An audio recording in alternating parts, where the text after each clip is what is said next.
Hey everyone, welcome back to the Trauma Cycle podcast, an exploration of mental health, trauma, and healing through the vehicle of music, stories, and faith.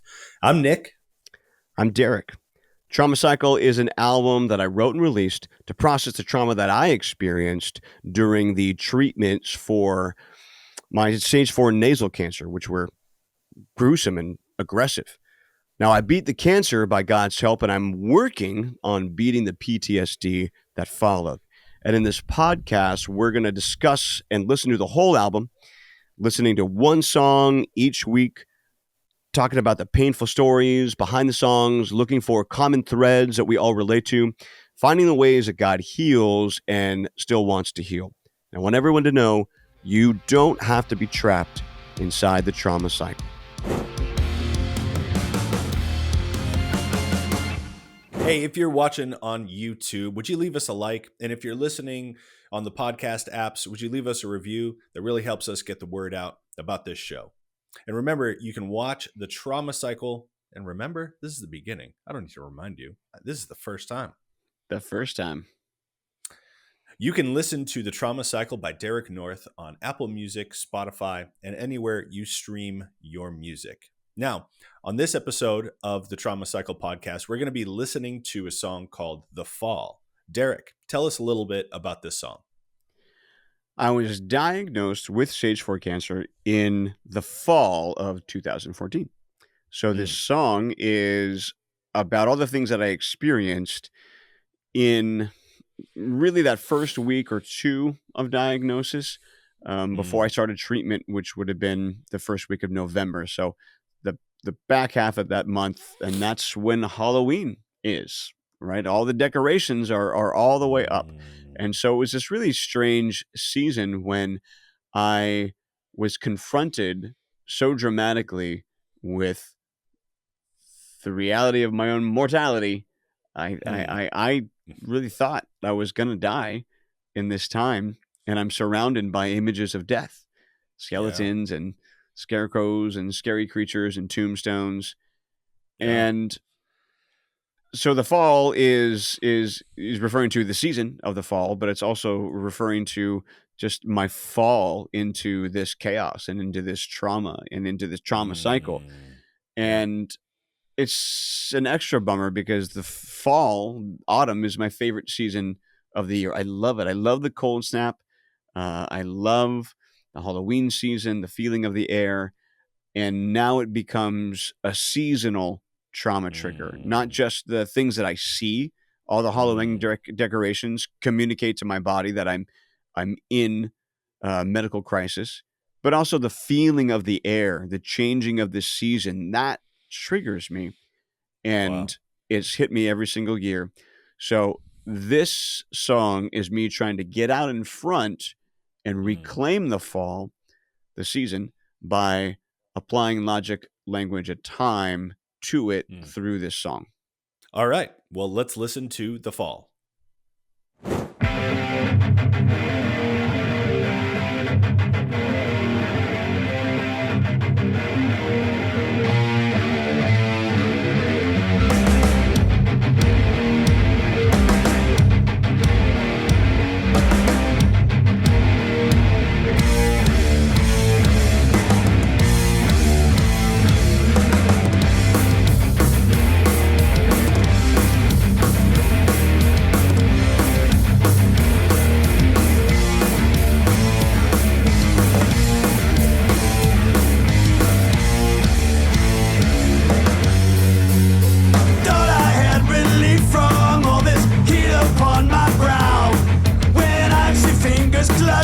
Started pulling myself down 6 feet underground.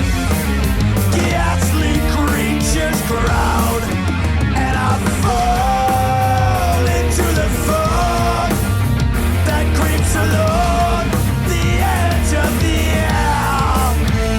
Stagger back at the tremors of the cold snap. Skeletons and bones crack.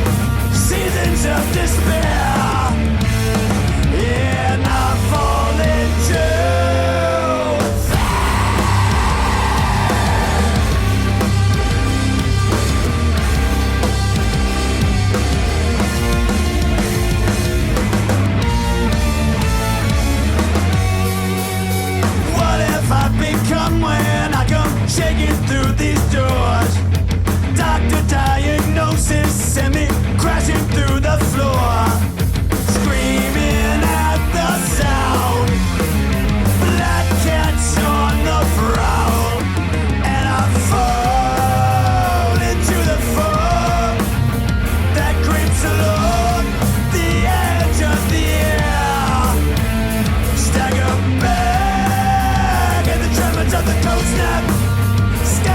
tinted bones crack, seasons of despair.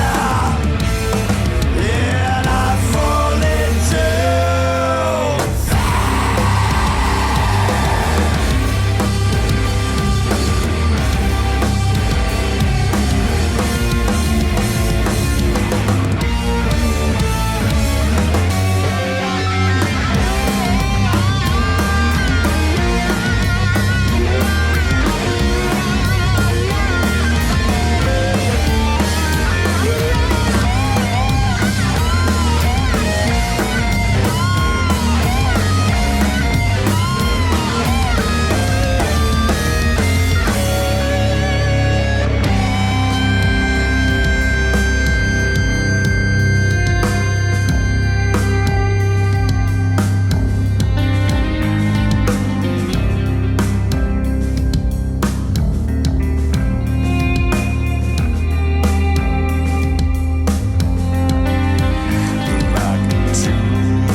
Well, this is my new favorite Halloween song. It is a total Halloween song. It's a Halloween song. Everybody put it on your Halloween playlist. Yeah.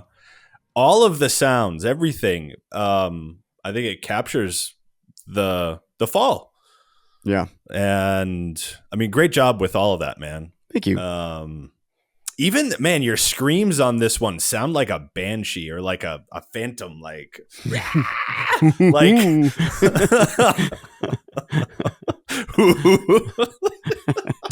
that's what banshees sound like, I think.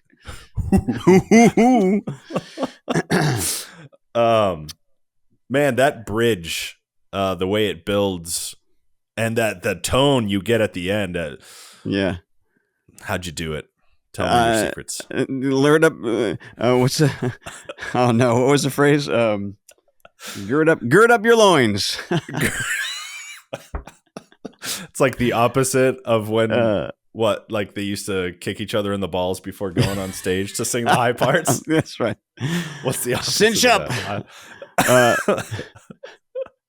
I saw a meme one time that said that showed a microphone and it had a guitar capo on it, which you use to play higher. No. And they put a capo on the microphone to help me sing the high parts. That's what I did on the end of the bridge. I put a capo on my microphone. Put a capo on it? No, Oh, you my warm up, gosh. you drink a lot of water, and you go for it. Yeah, it's Go good. for it. But even in the bridge, there's that like low part where you get that man. Mm-hmm.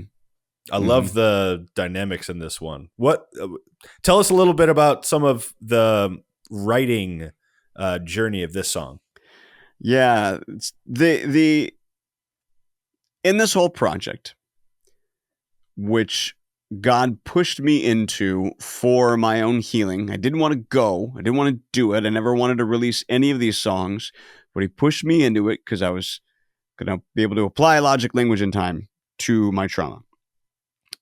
But through every step of the process, or maybe I would say, I would get to a point where I think I'm done. I'm done with this project. I'm done with processing. I think I've learned all I need to or applied all the logic, language, and time that I need to. And then God pushes me into something else, and there's something else that comes up, or there's more gunk that comes out of my heart.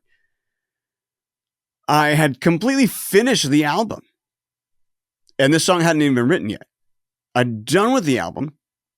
I had sent it over to my good friend and mix engineer, Brian Logue at Prologue Studio. Shout out for such an amazing mix. And I was done. And then I was approaching the fall of 2023. And this time, for the first time, I tried to get ahead of the curve. Yeah. Because I would be so sad with these trauma triggers about the season. The cold snap would trigger my trauma memories, the visions of Halloween, all of these things.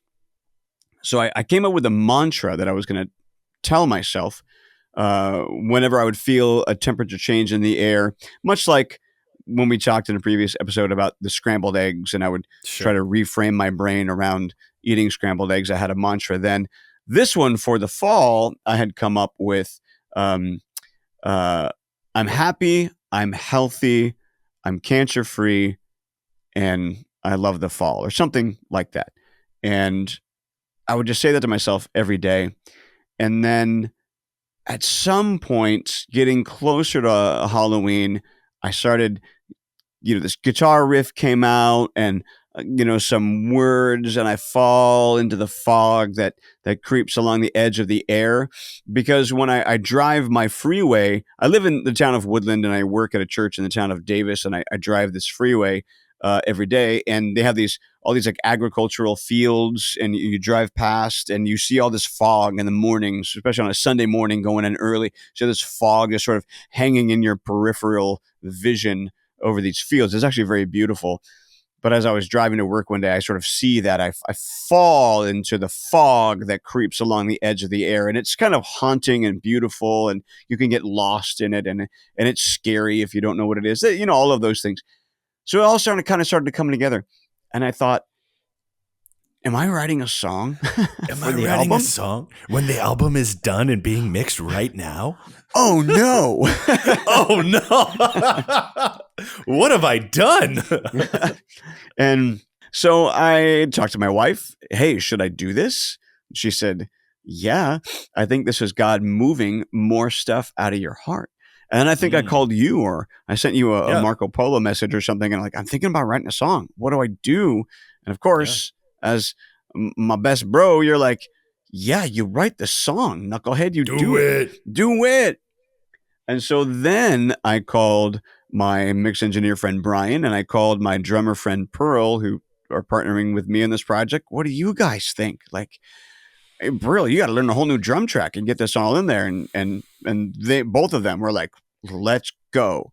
Nice. Do it. And I was like, they're amazing people. This is why we need to be in community.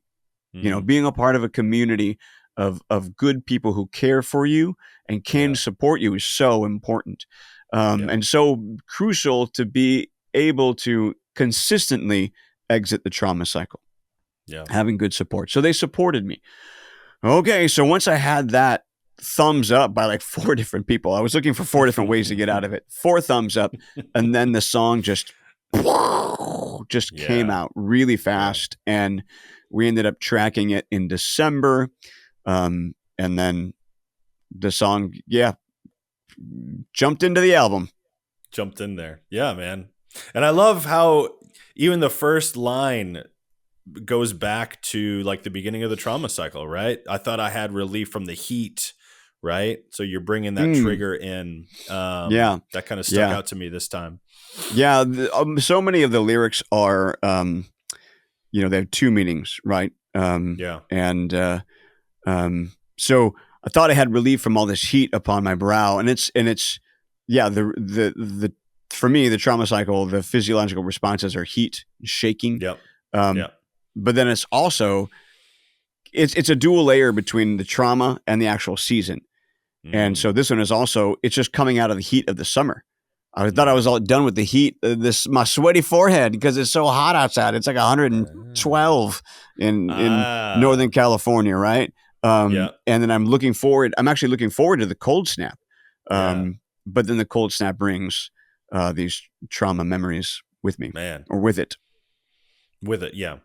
Well, and I mean, even that line, at the tremors of the cold snap, like this one has a bite, and I love that it's an aggressive, I'm reclaiming this season, right? Mm-hmm. And that's something even coming out of the verse, I don't know what you would call this, but there's kind of those two lines, phantoms all around, and death cannot be found. I love that part because it's like, that's kind of the pinnacle after this very dark, morose bridge. And you're like, nope, death isn't here. Like, I'm reclaiming this right now. Death is not, even there's phantoms. It's Halloween. It's reminding me of this season from before. No. No, that's exactly what it is. Yeah. Not today, Jack Skellington. Not today. Not today, Cancer. So, yeah, like I kind of think of those as like a pre-chorus line, and it happens 3 times in the song, and those are somewhat the more specific Halloween lines. 6 feet underground, black cats all around. I'm thinking of tombstones. I'm thinking of Halloween decorations and black cats and bats and things. And the first 2 are just describing sort of Halloween decorations, but kind of the gruesomeness of it all, right? The frightening nature of this cancer diagnosis. And then, after coming out of the bridge where there's a reclamation of my cancer diagnosis date, that I go back to this sort of pre-chorus line, exactly what you said. I'm just repeating you, is saying that death cannot be found. And the great irony that you're looking at a season that decorates with death. And when you look around, death is everywhere. It's all around you, but it can't be found in here because I'm healthy. I survived it by God's grace. My community, my medical staff, I survived my cancer. And now I'm reclaiming, through logic, language, and time, the season of the fall and the specific date when I was diagnosed of Tuesday, September 17. No, excuse me, Tuesday, October 17. Yeah. And there's kind of a cool story behind when you actually laid down the lyrics, right? You want to tell us about that? Right. So diagnosis day, Tuesday, October 17. And every season in the fall, I would get these trauma triggers, but the day of October 17 always hit a little harder. And it would, whether it fell on a Friday or, a Wednesday, it always carried an extra blanket. And the tough thing about these particular trauma triggers in the season is it was mostly around the feeling of the air that is so indiscernible. It was so hard to identify those trauma triggers and get proactive about them, because it would be a couple of weeks sometimes before I realized what was happening internally. Yeah. And it was a trauma trigger by the temperature of the air. So hard. Versus like having to go to the same hospital that I got my cancer treatment at. That's a very obvious trauma trigger. Yes. So what I'm saying is that maybe you have trauma triggers in your life that are just so subtle and they're so hard to identify. But it's worth figuring that out. Anyway, October 17th. This year, the year that I was writing the song, October 17th fell on a Tuesday yet again. And that's the exact day, was Tuesday, October 17th. So I was filled with fear when I noticed that on the calendar. It's going to be Tuesday, October 17th, because I remember exactly where I was, what I was wearing, what the conversation, what the doctor said when he told me, such an iconic memory. And I was petrified. And I started writing the song. And I wrote all the lyrics, and the bridge, the whole bridge is about reclaiming that date of Tuesday, October 17th. That's where it says Black Tuesday abused me, Black Tuesday confused me, and whatever other words I used. And then there's that sort of counterpoint that says 17, let me be. 17, let me be. And that's me calling out for freedom from, the trigger of this date in the season. Had it all written, had my scratch track done, was working on the lyrics, and I roll up in here in my home studio. And if you're watching, like, I just did everything in the album apart from the drums, just right here in this room. I roll up. Oh, I was on this microphone, this exact microphone. Got my headphones on. Come to sing Black Tuesday, 17, let me be. And I realized it was Tuesday, October 17th. that I had come to sing this. And I hadn't even put those two things together. And so I'm standing here about ready to sing this on the exact day. And that's, I just think, part of God's amazing orchestration. And I got to stand on that day and say, this now belongs to the song. Like, this memory, this date belongs to the song and not to my trauma. Yeah. And now the story has been embedded with God's goodness, with the goodness of all the other people around me, and, the lyric and the melody and the syncopation of the song itself. And so now whenever I think of Tuesday the 17th, I don't think about the trauma trigger. I think about this story. It's been reclaimed. It's been reshaped in my brain that it means this moment in time when I got to sing about getting this date back. I got to sing about reshaping it in my mind. Yeah. You got to apply time and logic and language all in the same day. Like, dude, that's so cool. Amazing orchestration. And I love it. That's such a great story. Yeah, it's wild, man. It's really wild. God is so good. Man, I'm really glad you were able to move forward with trying to reclaim this day, because there's a lot of things that trauma doesn't let us reclaim.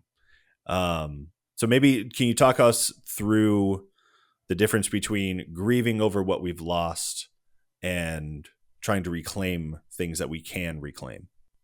We all have lost very important and precious things, and some losses are deeper and harder than others. And when you've lost someone that you love, a parent who has lost a child, that's a loss that can't be reclaimed. You can't bring that person who you love and ache for so much, you can't bring that person back, as well as all of the dreams that those parents may have had for their child and for the life together, or veterans who have lost limbs. Those are non-reclaimable. All one can do is grieve. Or you think about, even in your own life, Nick, we've talked about this before with, the falling apart of your first marriage and the loss and the dreams of the life that you had there, were grief. Your mother is a beautiful breast cancer survivor, but the loss of body parts and reproductive organs and the identity, the female identity linked to all of that is so hard, and that doesn't come back. All one can do is grieve it, and grieve it well, and allow the grief to reshape your molecules, to become part of you.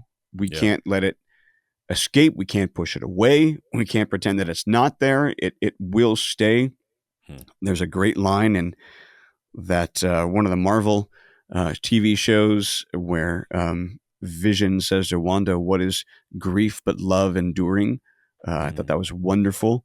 But there's a difference between grieving well that which will never come back and reclaiming that which you can. And there are things that just get taken from us that maybe needed to be separated from us for a time, but maybe need to come back. Yeah. And that's what this song is about. And that's what I hope maybe you're inspired. Is there something that you can do that you just haven't because you've been afraid or because of the effects of the trauma cycle? Or there's a physical limitation now that you need to rethink how you do this beloved thing in your life. I can't do it the same way I did before, but I can change and relearn how to do it in a different way. And when we reclaim things, it gives us a sense of empowerment and agency and control. And that is a propellant towards healing. It's gaining momentum. It shoots you forward with encouragement and motivation to continue to exit the trauma cycle time after time, make those good choices, apply logic and language and time, and hopefully move past. And then you have these things in your life again, things that bring you joy. Yeah. And then, one of those things could be one of your healthy coping mechanisms, right? Maybe you reclaim something that you just let go of. It's a joy and a passion in your life, painting, playing piano, I don't know, cooking. And that becomes one of the go-to healthy choices you can make when you feel your physiological responses to a trauma trigger. And now you're in a positive cycle. How cool is that? That's really awesome. And that's what we hope for. That's what we hope. We want to see everybody reclaim the things they can and grieve well the things that they can't. Yeah. So it's great that this song captures that for you. And so, looking forward to the fall, we're recording this the beginning of June. We're coming up on the fall, 1 year since then. Are you hopeful that, what are you feeling when you think, what do you think of when you think of this coming fall? Yeah. I don't know, to tell you the truth. I don't know how I'm going to feel. I hope that this whole process will have helped me and I will be more emotionally stable come the fall. And my plan is to just have my own song on loop because it's telling my brain, my memories, it's still working to reclaim. It's not a one and done. Yeah. I'm looking forward to looking at my phone screen that says released 2024, timestamp, boom, and just tell these words to myself over and over. Black Tuesday, let me be. This is about the song and no longer about the actual, traumatic event, whatever, 5-6 years prior. Yeah. So I am hopeful, but I don't know yet. So I don't know that I'm out of the woods. Yeah. I will just see what happens.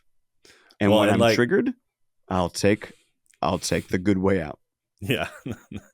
Well, it's funny. We were talking about this in a previous conversation, but the last line of the chorus is, and I fall into fear. I fall into fear.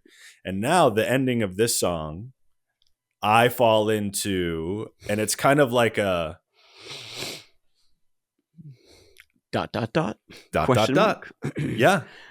And what I loved about that conversation is because you blew my mind.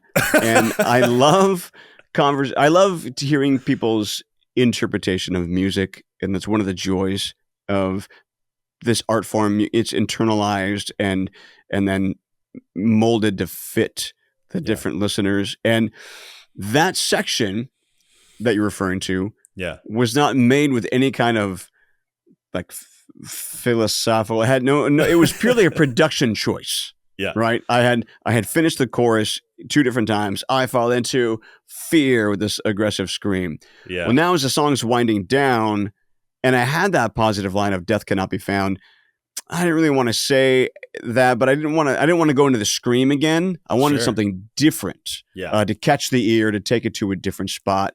And it was just a quick production choice where I fall into, and I just sort of carry that line out. Let it hang. That's yeah. cool. Then I just sort of went with an open-ended ending. Yeah. But I never made that connection that you're referring to. With the open-endedness of your situation right now. Yeah, with the open-endedness of my situation. That I personally can choose not to fall into fear.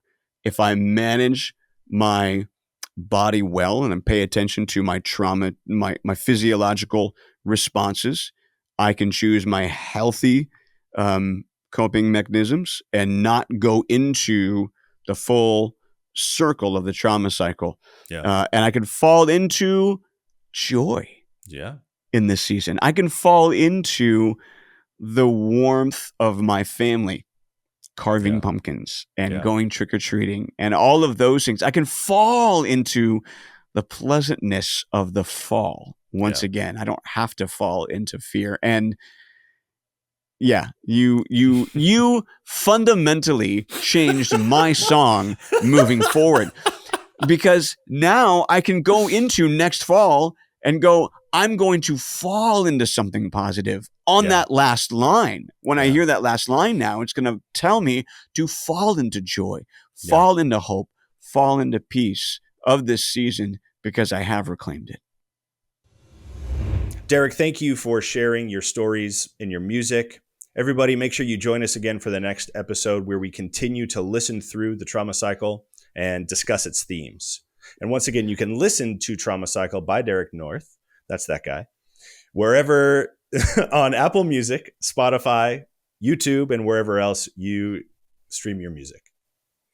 Yeah, Nick, thanks so much, brother, for all your good help, and your company, Storycraft Productions, for doing what I can't do. Folks, be sure to check out Nick Casucci and Storycraft Productions on Instagram and YouTube. Thanks, Derek. And thank you to everybody that joined us. Hey, before we go, if you know anyone that is hurting or could be helped by this music, go ahead and share it with them. Remember, there's always hope. There's always healing. And you don't have to be trapped inside the trauma cycle. Well, I'm trapped.